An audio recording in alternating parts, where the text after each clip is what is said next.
সনাতন ধারা অদ্ভুত, এই যে বিষয়টা আর কি, সব জায়গায় যদি খুঁজে দেখো, মানে নিজেদের প্রশংসা নয়, নিজের মা, নিজের মাটি, নিজের দেশ তো সবসময় প্রিয়, স্বাভাবিক এটা আর কি। কিন্তু গুণগত হিসেবেও যদি আমরা দেখি, আসলে যতটা নিরপেক্ষতা নিয়ে যিনি দেখতে পারবেন বা যারা দেখতে পারবেন, বুঝতে পারবো এই যে সনাতন ধারার যে সর্বব্যাপী ভাব, সর্বগ্রাসী ভাব, সবাইকে নিজের মধ্যে নিয়ে নেওয়া আর কি। এই প্রার্থনার মধ্যেই সবাই, আমরা সেদিনও কথার মধ্যে পাচ্ছিলাম, অন্য কোনো জায়গায় সবার জন্য মঙ্গল হোক। তিনি যে ধর্মের, যেখানকার যেমন মানুষ, জীব, মানে যিনি যেভাবে আছেন, যে কোনো প্রাণী, সর্বে ভবন্তু সুখিনঃ, এরকম করে আর কি। বিভিন্ন ধারায়, বিভিন্ন মতে, বিভিন্ন সম্প্রদায়, সম্প্রদায় মানে সনাতন ছাড়া অন্য ধর্মমতে আমরা প্রায় সময় দেখি অনেক ভালো বিষয় সবের মধ্যেই আছে মিলিয়ে মিশিয়ে। কিন্তু যখনই গুণগত মানের বিচার করব, বিশ্লেষণ করব, তখন আবেগ প্রধান না হয়ে যদি যথার্থভাবে বিশ্লেষণ করি, তাহলে গুণগত স্তরগুলো বুঝতে পারবো। কোনো এক ধর্মমত বা ধর্মীয় সম্প্রদায়ের মানুষের সাথে আলাপ হয়েছিল ট্রেনে যাওয়ার সময়, খুব কম বয়সী, 22, 23, 24 আশপাশে আর কি। নিজের যেখানে পড়াশোনার জায়গা সেখান থেকে ফিরে এসেছিলেন, আবার যাওয়া হচ্ছে, তো আলাপ করার সুযোগ হয়েছিল। আরও একাধিকবার এই ধারাবাহিক জানতে চেয়েছিলাম যে কি আপনাদের মূল মতটা কি। নিয়ম কানুন বিধিনিষেধ একটা দিক থাকে সবেতেই, সব ধারার একটা মূল ভাব থাকে। মূল ভাবটা বলতে চাইলেন যে এই বিভিন্ন রকম কথা, তার মধ্যে বলি যে এই গুণগুলো থাকলে তাহলে আমরা এই ধারার হতে পারবো। তাদের ধারার নাম নিলেন, যেহেতু রেকর্ড হচ্ছে, এগুলো নিয়ে বহু বিতর্ক না হয়, সেই জন্য এইভাবে বলতে বাধ্য হচ্ছি এখন।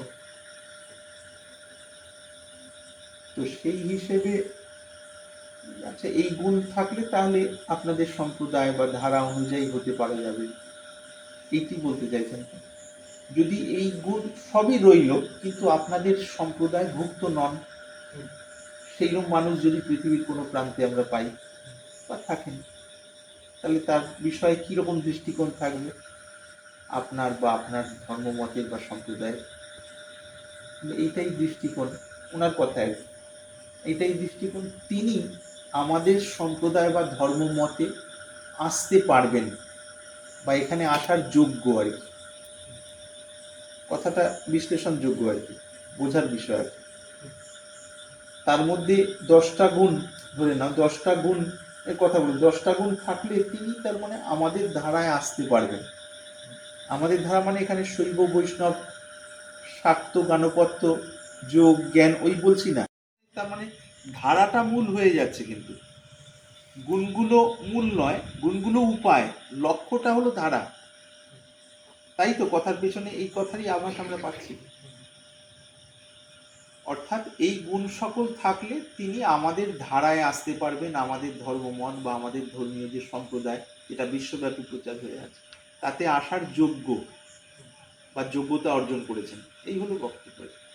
তো এখানে যদি যথার্থ যুক্তিবাদের হিসেবে আমরা দেখার চেষ্টা করি, যে কোনো ধর্মমত যদি বলে যে এই গুণ থাকলে তিনি আমাদের ধর্মমতে আসার যোগ্য বা আসতে পারবেন, এইটি একটি কথা পেলাম।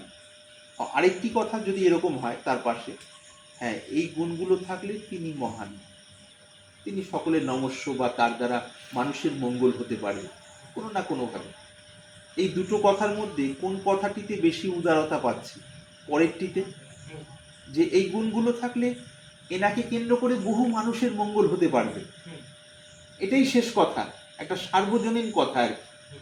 কিন্তু যখনই আমাদের এতে আসতে পারবেন বা সার্বজনীন বিরাট ভাবটা তো একটা সংকীর্ণ আমাদের ধারার মধ্যে আমি নিয়ে আসতে চাইছি, যে সূর্য আমাদের ধারার বা চন্দ্র আমাদের ধারার, পৃথিবী আমাদের ধারার, এরকম কি হয়? এগুলো তো সার্বভৌম সত্য, সার্বজনীন। তো যখন ওই আমাদের করতে যাচ্ছি ওই হিসেবে আর কি, তাহলে সংকীর্ণতা চলে আসছে, বিশালতা উদারতা সেটা থাকছে না। উল্টো দিকে আমরা দেখো এই মন্ত্রের মধ্যে কি পাচ্ছি, মন্ত্রের মধ্যে ওইটা পাচ্ছি, সর্বে ভবন্তু সুখিনঃ। আমাদের সম্প্রদায়ের মানুষ, আমাদের ধর্মের মানুষ বা আমাদের মতের মানুষ সুখী হন, আনন্দিত হন তা না, সর্বে ভবন্তু সুখিনঃ। ভিতর থেকে কি বিশাল ভাব দেখো, সবাই সুখী হন যেন।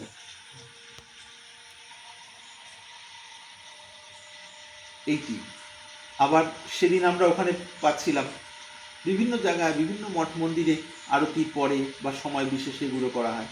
এই যে যেটি ধর্ম কি জয় হো, এটা তারপর তিনবার হয়ে তারপর অধর্ম কা নাশ হো। মানে যে কোনো জায়গায় যে মানুষের ভেতরে ধর্ম আছে তাদের সবার জয় জয়কার। আর যেখানেই অধর্ম, অধর্ম মানে তো ক্ষতি হবে, নিজেরও ক্ষতি এবং তাকে কেন্দ্র করে কোনো না কোনো সময় অন্যের ক্ষতি, তার নাশ হোক, এটাই বলা হচ্ছে অধর্ম কা নাশ হোক। তারপর আবার কি প্রাণীয় মে সদ্ভাবনা হোক, মানে প্রাণী মাত্রের যেন সদ্ভাবনা হয়, মনের সেই স্তর সেদিকে যায়। আরো কি শেষে কি সমান, বিশ্ব কা কল্যাণ হোক, বিশ্বের কল্যাণ হোক। উদাত্ত কণ্ঠে ঋষিরা এইগুলো গিয়েছেন, সেই তাদের ধারারই এগুলো আমরা বাংলায় বা হিন্দিতে সহজ সরল ভাষায় পাচ্ছি।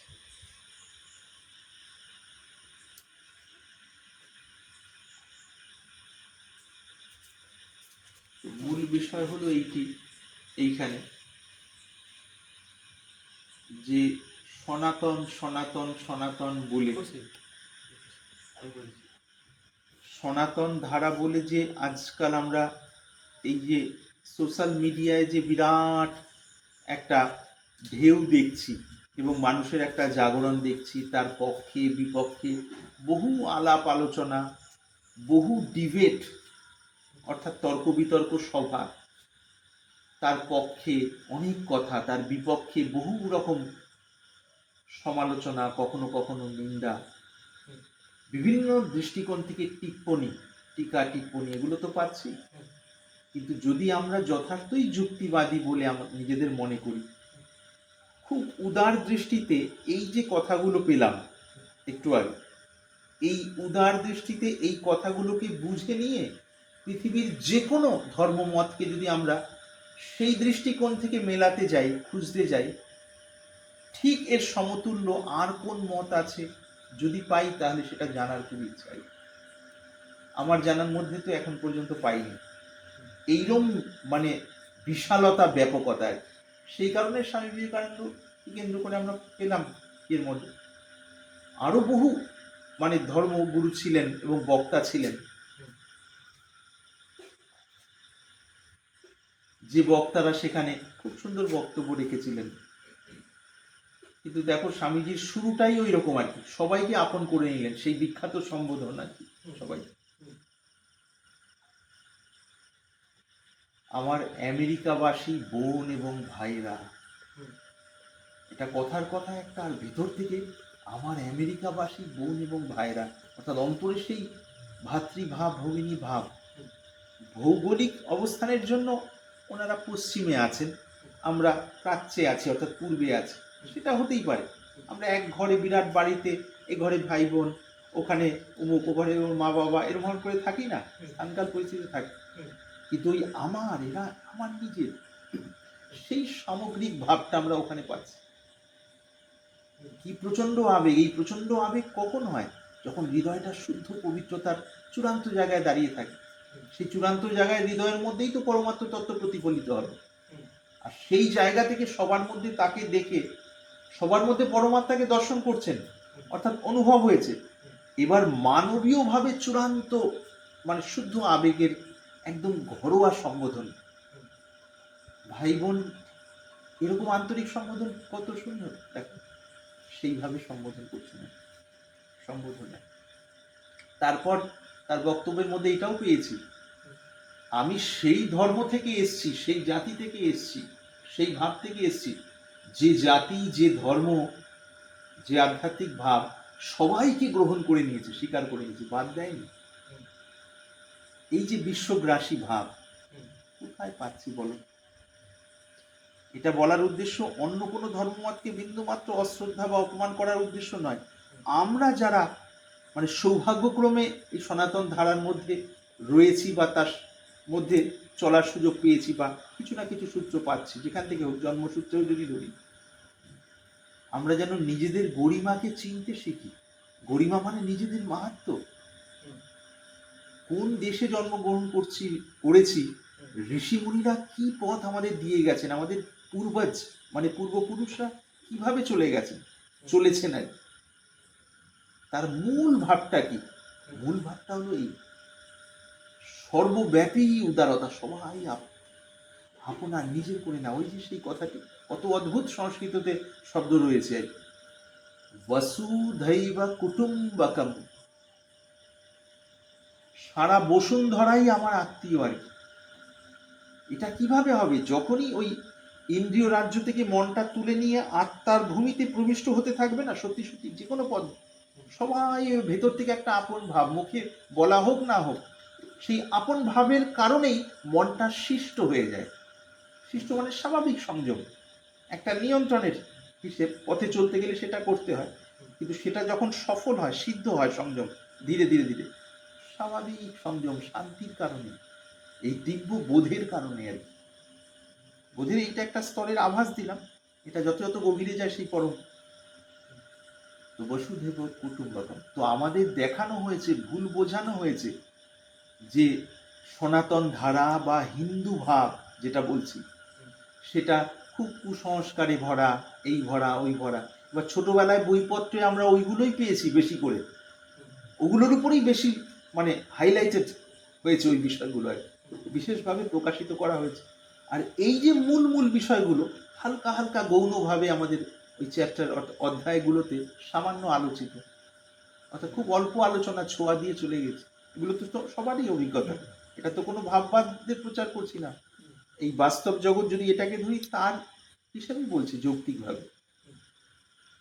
সেগুলো শুনতে শুনতে আমরা, ও আচ্ছা, আমরা মানেই একেবারে ওই পৌত্তলিকতায় ভরা, আমরা মানেই মানে বিধবা বিবাহ, বিধবা বিবাহ নয়, ওই সময় সতীদাহ এবং আরো যা যা ব্যাপারগুলো ছিল আর কি, কুসংস্কার যেগুলো ছিল, ওগুলোই হয়তো আমাদের হিন্দু ধর্ম, এরম ভাবে একটা ভাব আমাদের সামনে, এই নতুন প্রজন্মের সামনে তৈরি হয়ে গেছে বেশ কিছু সময় থেকে। যেহেতু শিক্ষা ব্যবস্থাটা স্বাস্থ্যকর শিক্ষা ব্যবস্থা নয়, হেলদি এডুকেশন সিস্টেম নয় আর কি। এগুলো খুব প্রচলিত ভাষা, হেলদি এডুকেশন সিস্টেম মানে যেটা পড়ে খুব সুন্দর মানসিকতা যে তৈরি হবে তা নয়, কিন্তু সেটা পড়ে একটা যন্ত্র মানব তৈরি হতে পারে, আর স্বার্থপরতা পুষ্ট হতে পারে, আর জাগতিক রুটি রুজির ক্ষেত্রে আংশিকভাবে কাজে লাগতে পারে। সেটাও যে সব সময় লাগবে তা না, কাগজপত্রগুলো কেবলমাত্র ভরসা থাকলে বেশিরভাগ সময় কাজে লাগে না। দেখো, এদিকে গ্র্যাজুয়েশন ইত্যাদি করলাম, এবার সব কিছু, কিন্তু কার্যক্ষেত্রে গিয়ে কোনো কাজে লাগলো না, অন্য কোনো বিদ্যা বা অন্য কোনো বুদ্ধিকে অবলম্বন করে আমাকে উপার্জন করতে হচ্ছে, হয় কি না? দেখা তো যায় এরকম বাস্তবে। তাহলে দেখা যে ওই বিদ্যা কাজে লাগলো না, ওই বিদ্যা অর্জন করতে গিয়ে কিছু কিছু জিনিস যেগুলো মাথায় ঢুকেছে, সেই চলার পথে আশপাশ থেকে যে আমার সাধারণ জ্ঞান বিকশিত হয়েছে, সেইটাই এখন প্রতিদিন কাজে লাগছে, আর ওগুলো কিছুটা ইনফরমেশান হিসেবে আছে। এবার সেই ইনফরমেশান তো আমি চোখ কান খোলা থাকলে প্রয়োজনীয় ইনফরমেশান যেটা জীবন চলার জন্য আশপাশ থেকে পেতে পারি, যদি শরীর সুস্থ থাকে, বেসিক জিনিসটা জানতে পারি আর কি।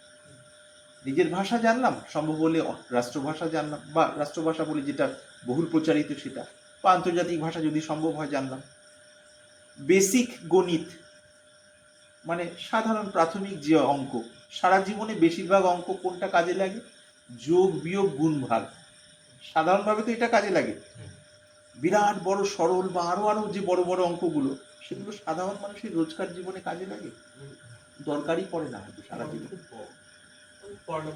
হ্যাঁ, সাধারণ মানুষের আমাদের তো সেইটাই নিজের ভাষা ঠিক, কিছু দেশে যেটা মূল প্রচলিত যদি খানিকটা জ্ঞান থাকে, আর আন্তর্জাতিক ভাষা যদি কারো ইয়ে থাকে ভালো আদান প্রদান, আর এইদিকে বেসিক এবং সাধারণ জ্ঞান বিকশিত হলো, বা স্থানকাল পরিস্থিতি অনুযায়ী কিছু বিদ্যা অর্জন করা, যেটা আমার উপার্জনের ক্ষেত্রে কাজে লাগতে পারে।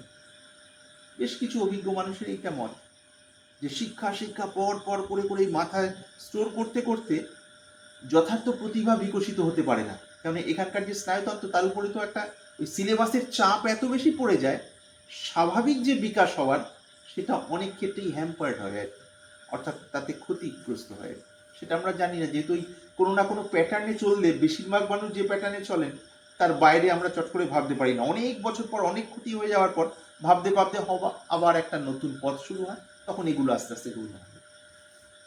ইতিহাস দেখলে দেখবো এরকমই হিসেবে, যদি ইতিহাসের অবান্তর বিষয়গুলো বাদ দিয়ে আসলগুলো নিতে পারি। তো যাই হোক, এখানে মূল বিষয় হলো এইটি, সনাতন ধারার গৌরবটা বুঝবো আর কি। কাউকে হেয় করার জন্য নয়, কারো প্রতি অত্যাচার করার জন্য নয়। সনাতন অত্যাচার করার জন্য নয়, তার মানে এই নয় যে আমরা অত্যাচার সইব, সেটাও ঠিক নয়। জানি শাস্ত্র এবং শস্ত্র দুটো বিদ্যাই আমরা পুরনো ধারা অনুযায়ী পেয়েছি। স্থানকাল পরিস্থিতি অনুযায়ী কখন কোনটা প্রয়োজন। এবার দুষ্ট যদি আমাকে হত্যা করতে আসেন, যদি শস্ত্র আমার কাছে থাকে, আমি শস্ত্র দিয়ে তার কাছ থেকে নিজের প্রাণ রক্ষা করার চেষ্টা করব না? তো স্বাভাবিক। নীতি কথা অনুযায়ীও সমর্থিত, আধ্যাত্মিকতা অনুযায়ী এবং সামাজিকতা অনুযায়ী সবই সমর্থিত বিষয়, অর্থাৎ সমর্থনযোগ্য। তো সেই বিদ্যাই তো দিয়েছে। তো যাই হোক, ভারতের ওই গরিমাটা বোঝার, ভারত অদ্ভুত নাম, ভারতবর্ষ, ভারত, এই শব্দগুলো। তো যাই হোক, মূল বিষয়টা হলো সনাতনের গরিমা যেন বুঝি, এবং তার সাথে আমাদের বাস্তবিক যে এই যে জীবন, আত্মিক জীবন, এই সব বিষয়গুলো ওতপ্রোতভাবে জড়িত হয়ে আছে। মানে একদম মজ্জায় মজ্জায় মিলেমিশে আছে। যত বুঝতে পারবো তখন দেখবো যে সত্যি সত্যি তাই আর কি। এবং ওই গরিমা বুঝলে, আমরা সেভাবে জীবনযাপন করলে, তার মধ্যে ভুল ত্রুটি তো থাকবেই। এই যে যেগুলোকে কুসংস্কার ইত্যাদি বলা হচ্ছে, এমন কোনো ধর্ম, মত বা সম্প্রদায় পৃথিবীতে কি জানা আছে যেখানে কোনো রকম কুসংস্কার নেই? কোনো না কোনো ধর্মমতে যদি ঠিকভাবে পড়াশোনা করি, ভুরি ভুরি কুসংস্কার, ভুরি ভুরি আবিলতা, আবিলতা মানে ময়লা। তো ভালো যেখানে হবে তার সাথে কিছু ময়লা তো থাকবেই, এটাই তো নিয়ম। মানুষের মন থেকেই তো ব্যাপারগুলো, তো সব ভালো মন্দ মিলিয়ে মিশিয়ে। তাহলে আমরা গুণগত মান যদি বিচার করতে যাই, দেখব কোন পথে আমরা মানে সর্বোত্তম উদারতা পাচ্ছি আর কি, মানবীয় স্তরে এবং জীব এবং অন্যান্য মানবেতর যে জীব বলে যে যারা পরিচিত আর কি, তাদের প্রতিও একটা সেইরূপ সম্মান, শ্রদ্ধা, সেই ভাব, সেই উপলব্ধির জায়গা থেকে তো তো যেখানে সর্বোত্তম বিশালতা পাচ্ছি, উদারতা পাচ্ছি, তো যুক্তি তো এক বাক্যে স্বীকার করবে এটাই তো সর্বশ্রেষ্ঠ। যেখানে সব থেকে বেশি উদারতা যদি যথার্থই হয়, সেটা যে সর্বশ্রেষ্ঠ, এটা তো আর বিশেষভাবে তর্কের দ্বারা বোঝার কোনো দরকার নেই, স্বাভাবিকভাবেই বুঝবো। তো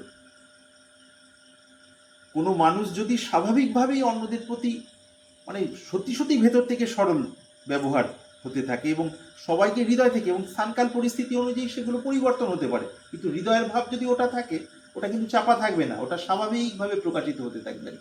যদি হয় তখনই তো বুঝবো যে ভেতরে নিশ্চয়ই এমন কোনো স্থিতি রয়েছে, যে স্থিতির বহিঃপ্রকাশই হলো ওইটাই। একটা উদাহরণ দিলাম মানুষ নিয়ে, এখানে আমরা ওই সনাতন ধারা হিসেবে বলি।